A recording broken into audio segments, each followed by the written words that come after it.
Are you confident that there will be a peaceful transfer of power in January 2025? If Trump wins, no, I'm not confident at all. I mean, if Trump loses, I'm not confident at all. He means what he says. We don't take him seriously. He means it. All the stuff about if we lose, there'll be a bloodbath. Have to be a stolen election. Look what they're trying to do now in the local election districts where people count the votes. They're putting people in place in states that they're going to count the votes, right? We have a lot of bad things coming up. You could end up in a depression of the 1929 variety, which would be a devastating thing. Took many years, took decades to recover from it. And we're very close to that, and we're very close to a world war. In my opinion, we're very close to a world war. We have people that don't know how to handle it. They're not respected. All over the world, they're laughed at. And we can't have that. Most dangerous period of time I've ever seen for our country. This is my video update on this Friday morning, August the 9th. Let's talk about some news. And let's start things off with Biden's first interview since he was coup d'etat. A very, very controlled, scripted interview with CBS News. And Biden was asked if he is confident that there will be a peaceful transition of power should Trump win the election. And Biden said, no, there will not be a peaceful transition of power if Trump wins the election. But Biden quickly caught himself, and he actually said that there will not be a peaceful transition of power if Trump loses the election in November. So look, plus a positive is that Biden caught himself in his mix-up. But the negative is that Biden may have given the game away by saying that if Trump wins, there will not be a peaceful transition of power. Because at the end of the day, the transition from one president to another is dependent on you, Professor Biden. Because at this moment in time, you are the president of the United States. So if it's going to be peaceful or not peaceful, that depends on you, Professor Biden, unless, of course, Biden is removed in, say September, and Kamala Harris becomes president of the United States, so that Kamala can claim that she is running as the incumbent, which is very possible. So anyway, that was Professor Biden speaking to CBS News.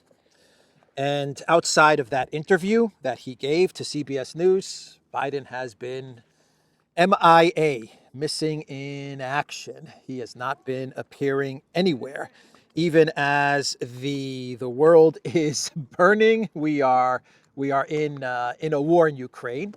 Ukraine has entered Russia, has invaded Russia, you could say. There is about to be a big war in the Middle East, possibly a big war in the Middle East. We had the financial markets meltdown last week, though they have recovered. But Biden, he's disappeared. He has disappeared. He gave this one interview, and that's all we've seen of Professor Biden, and that is by design. So that is what is going on with Biden.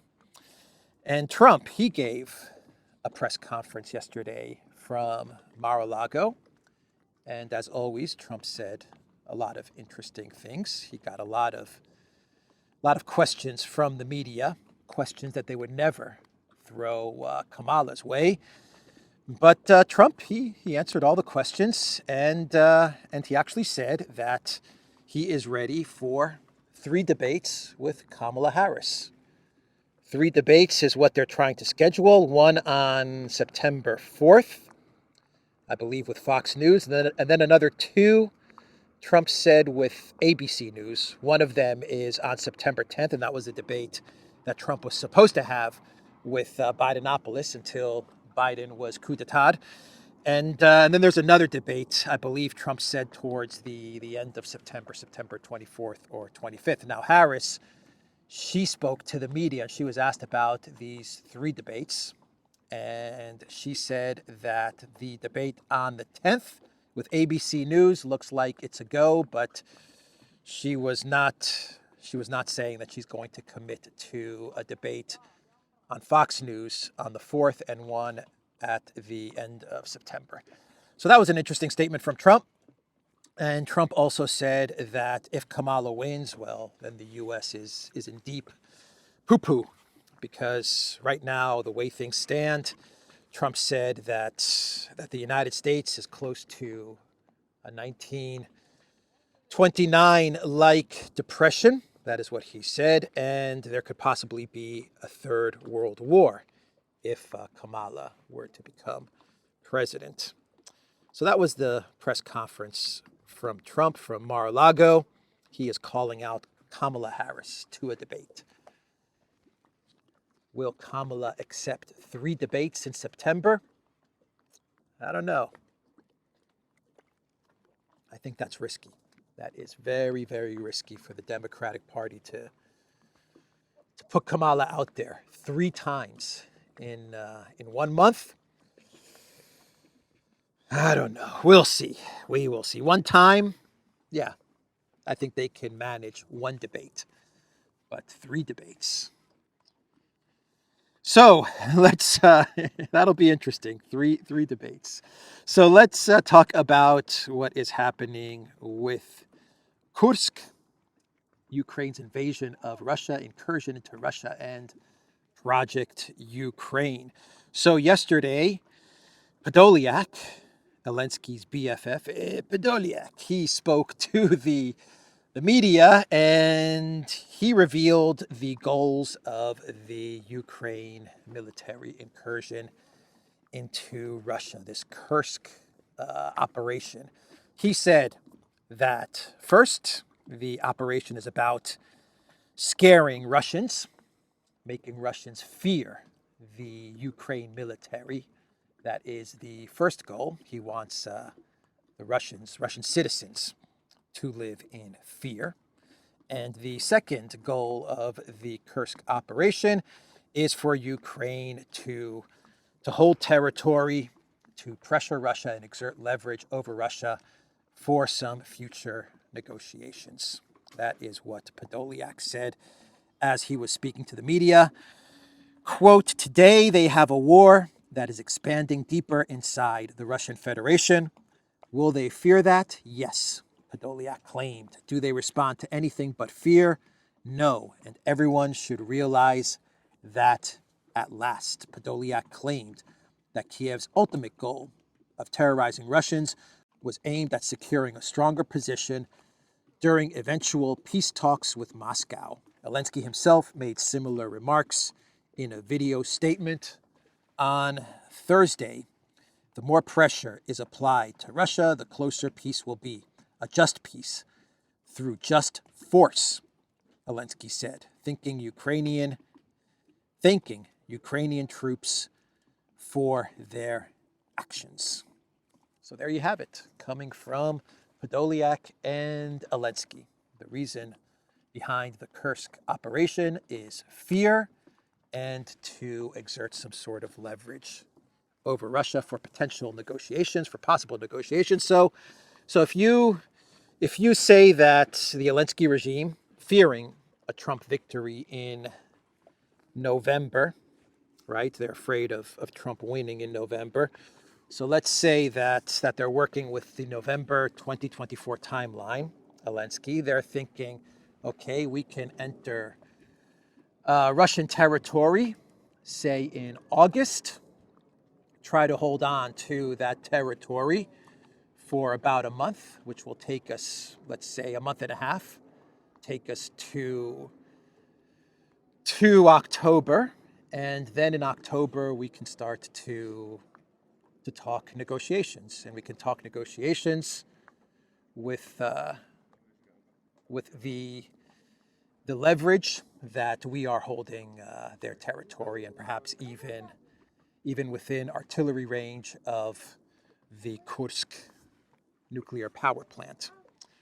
So I guess the timeline kind of lines up if you think about it. If you believe, or if Zelensky and his team believe that they can actually hold on to this territory for a month and a half, then okay, they're thinking that that'll be enough to get Russia to agree to their terms for a ceasefire to the war. That is what Podolyak is saying here. And then, of course, terrorizing Russians, making Russian citizens live in fear. That's just about trying to embarrass the Kremlin, trying to create doubt in Putin's leadership, maybe trying to stir up some palace intrigue. Once again, the Hail Mary of some sort of regime change. That's the purpose of terrorizing citizens for the Zelensky regime. And Syrsky, actually the commander of the Ukraine military, there are reports, I can't confirm these reports, but there are reports out there saying that Syrsky actually called U.S. NATO commander Cavoli and thanked NATO for their weapons and their support in this Kursk operation, which would mean that NATO was not only aware of the operation, but perhaps even helped coordinate and plan the operation into Kursk. That's what this could mean if these reports are to be believed. But yeah, they are saying that Syrsky called NATO and said, thanks for helping us to invade Russia. Interesting news there. And yesterday, Ukraine continued attacking Russia, and they sent a huge wave of drones, actually all over Russian territory, but mostly directed towards the region of Lipetsk Oblast. Now, Lipetsk is right above Kursk, to the northeast of Kursk, right next to the city of Voronezh. And there's an airfield in Lipetsk, and the Ukraine military sent a lot of drones to this airfield. From what I understand, none of the planes were damaged at this airfield, and I don't think there were any casualties either. But Russian air defenses, they did their job. But this was a big attack, and it wasn't only in Lipetsk. There were drone attacks throughout Russia, I believe even in Sevastopol towards Crimea, if I'm not mistaken. So a big drone attack yesterday from the Ukraine military as well. The Ukraine military also, they tried to cross the Dnieper, but Russian forces, they demolished the boats that were trying to cross the Dnieper.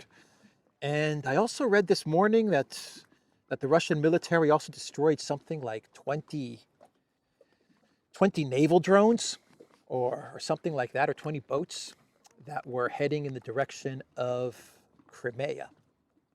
So it looks like the Zelensky regime, they're going all in. This is shaping up to be a very big operation. There appear to be more military forces, military assets that are going to be thrown in the direction of Kursk. Another wave of attacks into Kursk, and that could be coming any day now. And yeah, this looks like it's the real deal.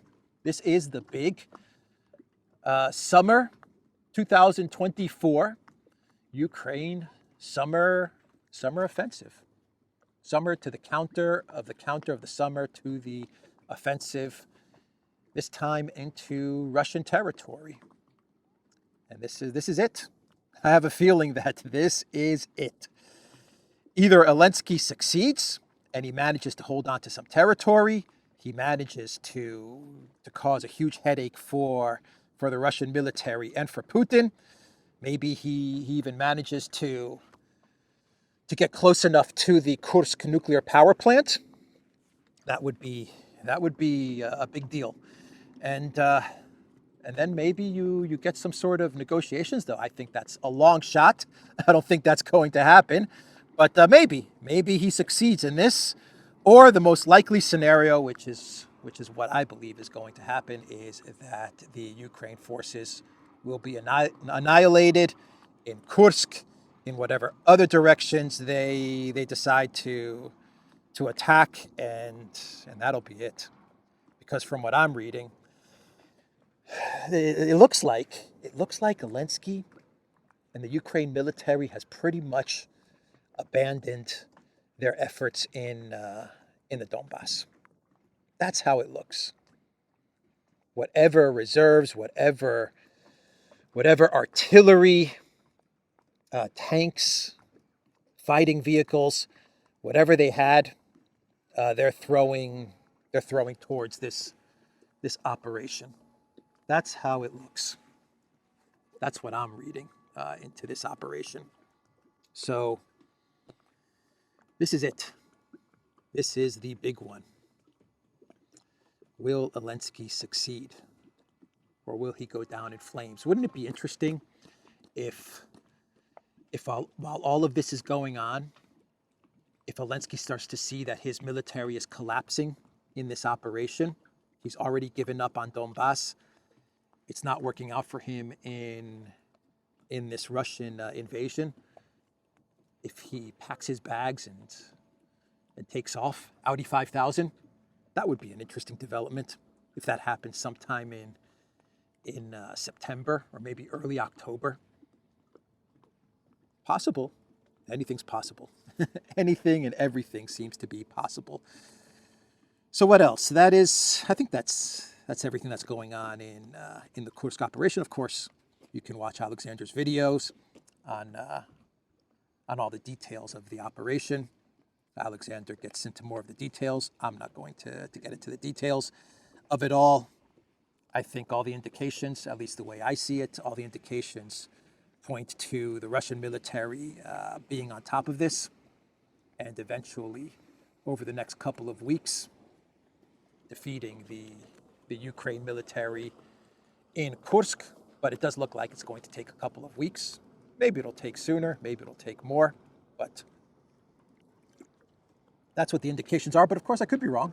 As I said, I could be wrong, and maybe Zelensky manages to further advance into Russian territory, and then you could be seeing a headache. Does it change the trajectory of the war? Does it mean that Russia stops what they're doing in Donbass or anything like that? No, it just means that this poses a very big problem, a very big headache for Putin and his administration.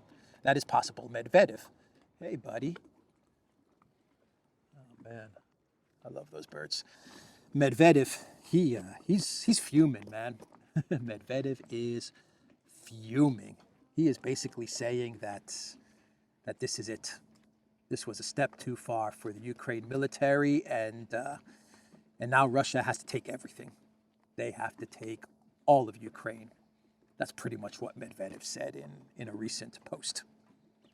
So Medvedev is taking a very, very hard line with this latest operation of the Ukraine military into Russia. So I think we can move on. And from Kursk, we can talk about YouTube and the YouTube slowdown in Russia. It looks like YouTube is heading towards being blocked in Russia, and this is Russia blocking YouTube. This is not YouTube pulling out of Russia, but it looks like Russia is getting very close to completely blocking YouTube. And right now it looks like we have a slowdown, about 70% slowdown in YouTube's speed, whether it's through the web or via mobile app. It's really hard to view videos. It's really hard to upload videos. And at first, the Russian authorities, they said that this was because of hardware degradation. YouTube was not investing in the actual hardware to keep the speeds up for the platform, something like that. That's what they said a couple of weeks ago, and this is going to cause a slowdown in YouTube's speed, but that doesn't seem to be the case. It does look like the Russian government is starting to move towards blocking YouTube because it is seen as a platform which is used for propaganda purposes. That's how it looks. And Reuters, well, Reuters had an article with the title, YouTube Slowdown in Russia Darkens Freedom of Speech Outlook, which is an interesting framing of the narrative from Reuters. This is basically how all of the collective West is framing the narrative. They're saying that this is once again Russia clamping down on freedom of speech. But it was the collective West that first blocked Russian media sources and Russian websites. The collective West first did that. It was the collective West that started censoring and blocking Russian media. That was actually the first thing that they did when the special military operation started in February 2022. They blocked RT, they blocked Sputnik, they blocked pretty much all of Russian media from Europe and from much of the United States and Canada. So they're the first ones that started blocking information on the internet, Russian information on the internet. So they started this. Russia has been slow to block media sites from the collective West, but they've blocked Twitter. Twitter's been blocked. Rumble was blocked a couple of months ago, and now you have YouTube. It looks like YouTube's heading towards a block. Of course, you can access YouTube via VPN, but it's still going to be slow.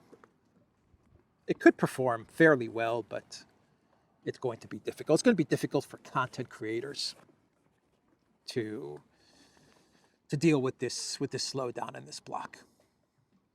That's what I'm thinking about. All the content creators in Russia are going to have a very difficult time with this. Hopefully, the VPN speeds will hold up, and they'll be able to publish content. But look, on the one hand, I understand where Russia's coming from. Once again, the collective West started the media blocking and the media censoring. They're the ones that started this, not Russia. On the flip side, I am biased here. I am a content creator, and it sucks if you're in Russia and you have to deal with this. I was there. I know what it's like. It's very, very difficult to publish content, and even my last days there, the last couple of days, it was getting hard. It was getting hard to publish videos. So I'm not surprised at this total slowdown of YouTube. I'm not for this. I would prefer that the Russian government allows all of these websites to operate, and you trust the people. I guess you put trust in the people that they'll be able to understand which YouTube channels are pushing out fake news and propaganda, and which YouTube channels are pushing out reliable, good information and good content. That's the hope. But anyway, this is where we're heading towards, a broken up internet. An internet that exists in spheres, I guess. You're going to have the internet of the collective West. You'll have the internet of Russia and BRICS and the multipolar world. China will also have its own thing. Maybe Russia will have its own flavor of the internet. And so that's where we're heading towards, which I guess is kind of what the globalists wanted anyway, I imagine. So that's an update there, and let's do a couple of clown worlds, and we'll wrap this video up. And this is kind of a clown world. I guess it's a clown world. So Mexico, they invited President Putin as well as Zelensky to the inauguration of the new president, President Claudia Sheinbaum. And Ukraine, they they demanded that Mexico arrest Putin because of the ICC warrant. That's what they demanded of Mexico. And you want to know what Mexico told Ukraine? Even though Mexico is part of the ICC, the Rome Statute, they're signed up to the ICC. But Mexico told Ukraine, nope, not going to do it. There is no chance that if Putin does come to Mexico for the inauguration of Claudia, we are not going to arrest him. So good on you, Mexico. Good on you. But I would still play it safe if I was Russia, and I would not send Putin to the inauguration. Send Lavrov. Send Lavrov or someone else to the inauguration, but I would play it safe. It's a long flight from Russia to Mexico, and the neocons, the globalists are panicking, they're nervous, they're losing just about everywhere, and who knows what they'll do. So I would send someone else to the inauguration, but bravo Mexico. Mexico, Mágico. Telling Zelensky to buzz off. And finally, Politico. Politico put out an article with the title, "As Riots Rage Back Home, Keir Starmer is a smash hit with the French." So you want to know who really likes Keir Starmer? It's not the citizens of the UK, but the French. According to Politico, the French, they love Keir Starmer. The French elite love Keir Starmer. Elon Musk may not approve of Keir Starmer and his Labour government, but you know who does? The French. Very smart, more open, and impressive are just some of the descriptions used by French diplomats, ministers, and officials to describe Starmer's team after Labour came back to power in the United Kingdom after 14 years of conservative rule. So yeah, Starmer, popular in France. The most boring politician in the world. Very popular in France. Well, you know, Keir Starmer, he's got that charm. He's got that charm to him that appeals to the French people, I guess. I don't know, the French elite. It appeals to the French elite. I imagine the French people couldn't give a flying F about Starmer. But the elite, they love him. They love Keir Starmer. Anyway, propaganda from Politico. Propaganda, trying to build up Starmer in France, talking about a renewed alliance, friendship between the UK and France. And it even talks about how Macron and Starmer, they're working together to deal with a Trump presidency, a possible Trump presidency. That's what this is all about. France, the UK, Germany, working together. The EU, the UK and the EU working together to possibly deal with Trump 2025. Starmer is charming the French. Keir Starmer. Anyway, that's the video, everybody. Man, the guy is boring. Evil, but boring. Absolutely. Anyway, that's the video, everybody. TheDurant.locals.com. We are on Rumble, Odyssey, BitChute, Telegram, Rockfin, and Twitter X. And go to the Durant shop. Pick up some merch like the t-shirt that I am wearing today. You will find a link in the description box down below. Take care.